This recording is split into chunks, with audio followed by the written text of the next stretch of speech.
नमस्कार, मैं हूं विकास सुखीजा। आप देख रहे हैं अब तक टाइम। दोस्तों, आज हम आपको दिखाते हैं करनाल में आयोजित अंतर्राष्ट्रीय स्तर पर गीता महोत्सव की कुछ झलकियां।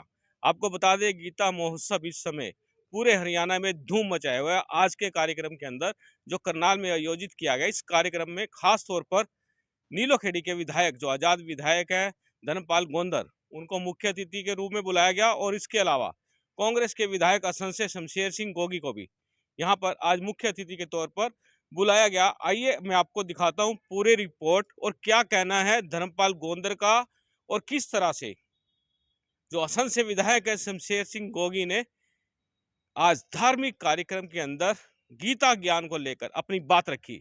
देखिए पूरी रिपोर्ट, और हम चाहेंगे इस खबर को अधिक से अधिक लाइक और शेयर कर देना और हमारे यूट्यूब चैनल पर सब्सक्राइब कर देना।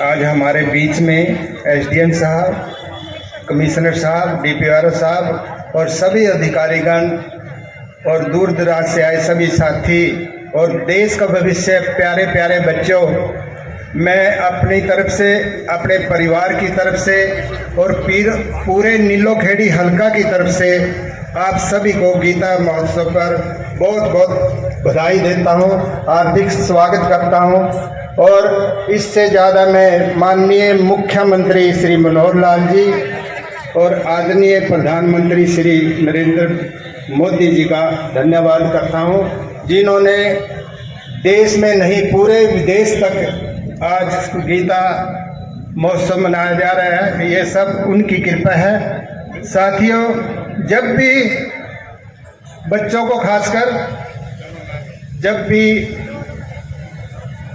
संसार में अत्याचार बढ़ जाता है या अज्ञानता बढ़ जाती है, उस समय भगवान के रूप में कोई न कोई अवतार होकर उसका उद्धार करने के लिए आते हैं। जैसे कौरव और पांडवों के समय में जब कौरवों ने आतंक मचाया तो भगवान श्री कृष्ण उस समय हमारे बीच में आए।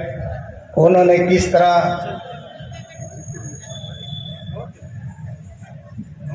दुशासन, जो बहुत बुरा शासन चल रहा था, उसको मिटाने के लिए भगवान श्री कृष्ण जी हमारे बीच में आए और गीता का उपदेश दिया। ये गीता का उपदेश सिर्फ वीर अर्जुन के लिए नहीं था, ये पूरे देश के लिए था, विदेश के लिए था, ताकि इस उपदेश को सुनकर हम आगे बढ़ें। साथियों, भगवान श्री कृष्ण जी ने बहुत निडर होकर उन 5 पांडवों का साथ देकर कौरवों का उस बुराई का नाश किया। तो आज सबके बीच में, आप सबके सामने हम सब जगह पढ़ते भी हैं और आगे भी गीता के उपदेश को पढ़ते रहेंगे। तो साथियों, मैं अपनी थोड़ी सी बात बता देना चाहता हूँ, खासकर नुसरत खान जी के बारे में। मैं एक बहुत गरीब परिवार से हूँ। हम तो बहुत ही मुश्किल से पढ़े थे। मेरी जो ये आज यहाँ तक पहुँचने की, वो मेरे माँ बाप की कृपा है। मैं सभी बच्चों को कहता हूँ कि क्योंकि जो देश का भविष्य यहाँ बैठे हैं, सभी बच्चों से निवेदन ही करता हूँ कि जिसने माँ बाप का कहना मान लिया, उनकी आज्ञा का पालन कर लिया, उनके कहने अनुसार चल पड़े, उन्हें भगवान की भी ज़रूरत नहीं। आज जो मेरे ऊपर कृपा है, सिर्फ माँ बाप के बचपन से 8 साल के बाद मैंने माँ बाप को अपना भगवान समझा। कोई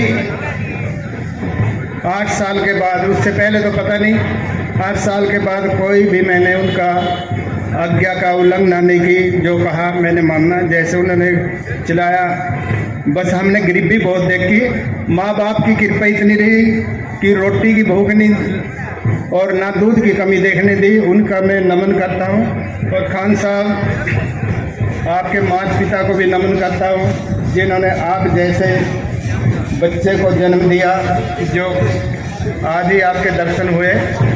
और जो आपने कहा कि मैं लिखकर नहीं गाता, साथ साथ बनाता हूँ। मैं ये जो आपको सच बता दूँ, मैं कलाकारों का मान सम्मान करता हूँ। जो 2100 रुपये दिए मैंने आपको, ये मेरे को जो आपने मंत्री के लिए कहा पड़ा कि आप नॉमिनेशन भरो, आपको इलेक्शन लड़वाना है, तो मैंने उन सभी साथियों से हाथ जोड़कर कहा कि ना मेरे पास पैसा है, ना मेरी औकात है इलेक्शन लड़ने की। यदि पार्टी मुझे टिकट देती, वैसे मैंने कहना नहीं चाहिए था, फिर आपने ऐसी बात कह दी मंत्री वाली। उस मेरे इसमें जिंदगी में कोई अहमियत नहीं रखती मंत्री पद। तो 12 बजे जब मेरे ऊपर हल्के का प्रेशर पड़ा, तो मैंने उनसे निवेदन किया, वो नहीं माने। 2:30 बजे जब आधा घंटा रह गया, मैं को और थोड़ी बात बता देना चाहता हूँ। जब भगवान देने पे आता है तो क्या कर सकते हैं, वो धक्के से दे देते हैं, और जब लेने पे आता है तो कोई भी उनके सामने हाथ जोड़ ले। जब लेने पे आता है तो कुछ भी वो नहीं मानते, कुछ भी कर सकते हैं। 2:30 बजे, 3 बजे का टाइम था नॉमिनेशन भरने का, 2:30 बजे मैं अपना फ़ोन स्विच ऑफ लग गया करने। जब पावर ऑफ होया, दोबारा उसको टच कर रहा था, तो इतनी देर मेरे एक साथी का फ़ोन आ गया। उसने 2-3 दिन पहले कहा था, भाई मैंने आपसे मिलना है और मैं आऊँगा करनाल में, मेरा फ़ोन उठा लेना। जब पावर ऑफ होने लगा, उसी टाइम उसका फ़ोन आ गया, मैं वो फ़ोन लग गया सुनने। कोर्ट में मैं बैठा था, तो उन्हें कहा भी मैंने मिलना है। मैंने कहा भी मैं तो 3 बजे के बाद मिलूँगा। मैं सोच रहा था भी आधा घंटा फ़ोन बंद करके साथ में ग्रीन बेल्ट पे पार्क में जाकर चुप जाऊँ, ताकि मैं इससे इलेक्शन से बच सकूँ। सच्चाई ये है। तो फ़ोन बंद नहीं हुआ इतनी देर में। वो मैंने कहा भी मैं कोर्ट में हूँ, कहाँ से हो? मैं कहा इस गेट के पास। वो अंदर था, मैं बाहर था। उसने मेरी बाजू पकड़ कर कह रहे भी चलो नॉमिनेशन भरो। मैंने कहा मैं तो पीछा सटा रहा था, आप भी इसमें आगे। इतनी सी बात थी, परमात्मा ने कृपा करी। 11 दिन का मुझे टाइम मिला, और मैं आपसे निवेदन करता हूँ कि ये अपने शब्द मंत्री वाले तो वापस ले लें। मैं MLA बना दिया भगवान ने, गरीब परिवार से इतने बहुत है। मेरी तो यही इच्छा है कि मैं हल्के का ज़्यादा काम करूं। जैसे हमारे गोगी भाई साहब आए थे, मेरे से 4.5 साल छोटे हैं, तो मेरा उनसे 32 साल से प्रेम है, घर जैसी बात है। तो उनका मैं धन्यवाद करता हूं। और जो श्री कृष्ण भगवान ने गीता का उपदेश दिया, उस पे भी हम चलें तो हमारे जीवन का उद्धार हो सकता है। साथियों, सभी काम कृष्ण भगवान जी ने देश हित में, रणनीति हित में किए। बस एक ही काम थोड़ा हो गया कि सारा काम, सारी देख रेख वृंदावन में करी, और जब लठ बजाने का टाइम आया कुरुक्षेत्र आ गए, तो ये यहाँ की भूमि, यहाँ के लोग इतने नर्म हैं कि वो सब की बात, सबका अत्याचार तो मैं नहीं कहता, धर्म की लड़ाई थी, वो सह लेते हैं। इस हल्के में भगवान ने हमें भारत में जन्म दिया, उससे ज़्यादा हमें हरियाणा के करनाल जिले में जन्म दिया। गांव गोंदर है, वहाँ ऐसे माता पिता मिले। मैं भगवान का धन्यवाद करता हूँ। और नसर भाई जी, आपका भी धन्यवाद, और सभी साथी आए, इनका भी धन्यवाद। दोबारा फिर बच्चों से अपील, माता पिता का कहने मानने के बाद जीवन की कोई भी कठिनाई आपका सामना नहीं कर सकती। आपको ज़्यादा तरक्की मिले, ये माता पिता की कृपा होगी। धन्यवाद। भारत माता की जय। रहना और इतनी सादगी जो देखने को मिली है, जोरदार तालियां हो जाइए अपने नीलोखड़ी के विधायक के लिए। जो आज इस इंटरनेशनल गीता महोत्सव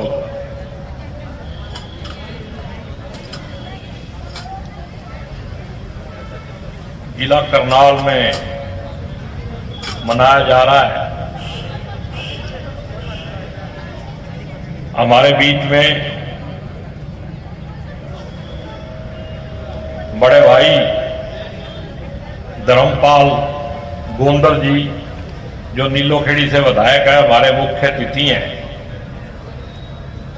वो भी विराजमान है। एसडीएम इंद्री, गगनदीप सिंह जी और बहुत सारे अफसर सहबान यहाँ पर हैं और प्यारे प्यारे बच्चे भी बहुत हैं। सबका अभिनंदन करता हूं। इस गीता महोत्सव में सबसे पहले लिखा है कि कर्म किए जा, फल की इच्छा मत करे इंसान। लेकिन ऐसा करता कोई नहीं, सोचता नहीं इसके बारे में कोई। आज गीता महोत्सव है तो गीता की ही बात करनी चाहिए। ये अच्छी बात है कि गीता को सरकारी तौर पे एक फंक्शन के रूप में आज महत्व दिया जा रहा है। लेकिन क्या हम वो शिक्षा भी देंगे जो गीता के अंदर लिखी है? गीता जो है उसके अंदर जो शिक्षा है वो समाज को जोड़ने की शिक्षा है।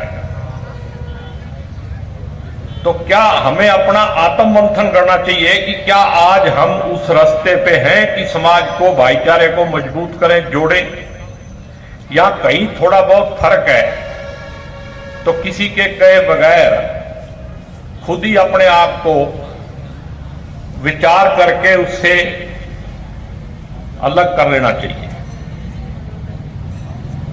मेरे हिसाब से बाकी सब चीजें टेम्परेरी हैं। अगर समाज और भाईचारा बना रहेगा तो फिर सब कुछ होगा।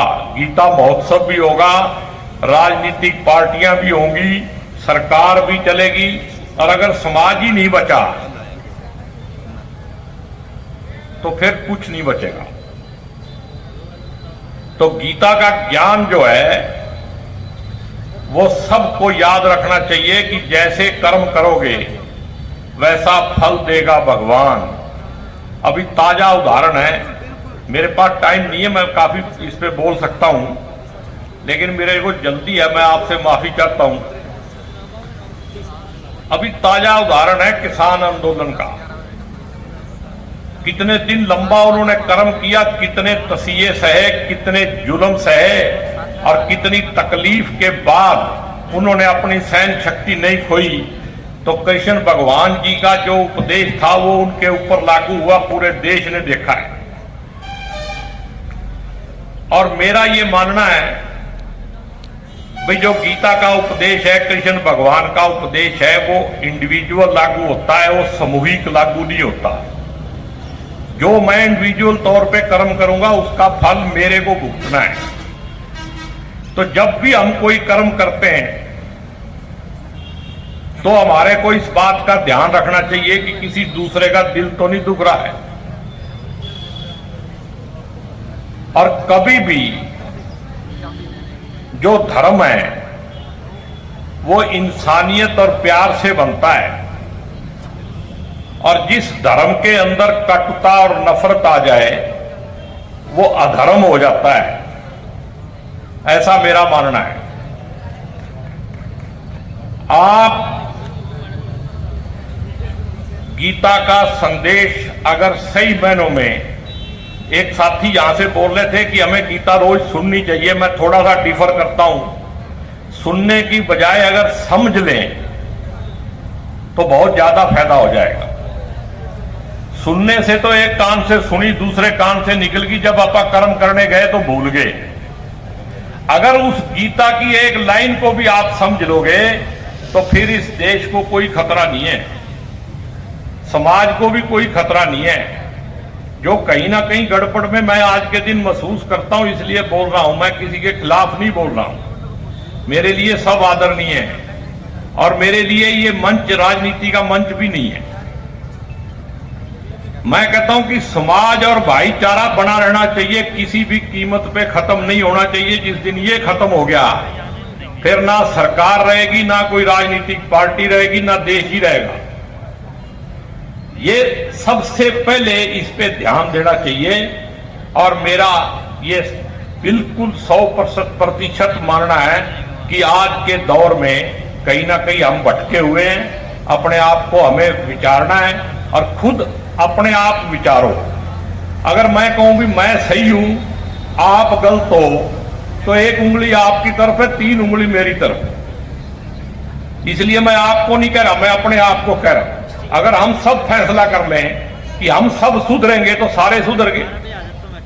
अगर हम दूसरे को सुधारने के चक्कर में लगे रहेंगे तो फिर कभी कोई नहीं सुधरेगा। तो इस गीता का उपदेश जो है, देखो मैं तो कृष्ण भगवान पे विश्वास रखता हूं। मैं एमएलए बनने से पहले 20 अगस्त का दिन था, श्री राजीव गांधी जी का पुण्यतिथि थी ना, पुण्यतिथि नहीं थी, जन्मदिन था। तो पत्रकार मेरे से, हम फंक्शन कर रहे थे, मेरे से पूछने लगे कि गोगी साहब आपको टिकट मिलेगी? तो मैंने कहा भी अगर कृष्ण भगवान सच्चा है तो मेरे को जरूर टिकट मिलेगी। तो जिस पत्रकार को मैंने कहा था जिस दिन टिकट मिली, सबसे पहले वही आदमी खबर देने के लिए आया और उसने यही लफ्ज कहे मेरे को आके, बोले जी कृष्ण भगवान सच्चा हो गया। तो मेरा कहने का मतलब यह है कि अगर आप दिल से मानोगे भी कृष्ण भगवान सही है और उसको समझोगे तो फिर किसी तरह की दिक्कत नहीं है।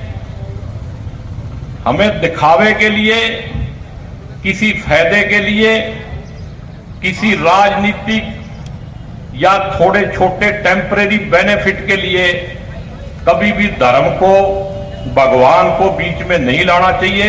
इसका दुरुपयोग नहीं करना चाहिए। सदुपयोग करोगे तो यह धर्म है, वरना क्या है फिर आप सब जानते हो। अगर मैं ज्यादा बोल दूंगा तो कई अफसर बेचारे जिन्होंने मेरे को बुला लिया, फिर इनके पीछे सरकार पड़ जाएगी। वैसे अगर कभी कोई ऐसा धार्मिक सेमिनार या कुछ हो तो फिर मैं इस पे खोल के बता सकता हूं। और एक ही बात के साथ, गीता का भी वही सार है और कबीर साहब ने लिखा है, अव्वल अल्लाह नूर पायो कुदरत के सब बंदे, एक नूर से सब जग उपजो, कौ भले कौ मंदे। और मैं तो देखो सिख धर्म में पैदा हुआ हूं, किसी को पता नहीं है वो कहां पैदा होगा। किसी को पता था पैदा होने से पहले? मेरे को भी नहीं पता था। मैं सिखों के घर में पैदा हो गया, सिख हो गया। अब मैंने बाल भी कटवा रखे हैं, इसके बावजूद भी सिख ही हूं, क्योंकि कोई नहीं मानता भी ये सिख नहीं है। और मैं तो बचपन से एक ही अरदास सुनी है, गुरुद्वारे में एक ही अरदास होती है, भी नानक नाम चढ़ती कला तेरे पाने सरबत का बड़ा। सरबत के बड़े का मतलब ये है कि अगर सरबत का बड़ा होगा तो मेरा बड़ा भी उसके बीच में ही हो जाएगा।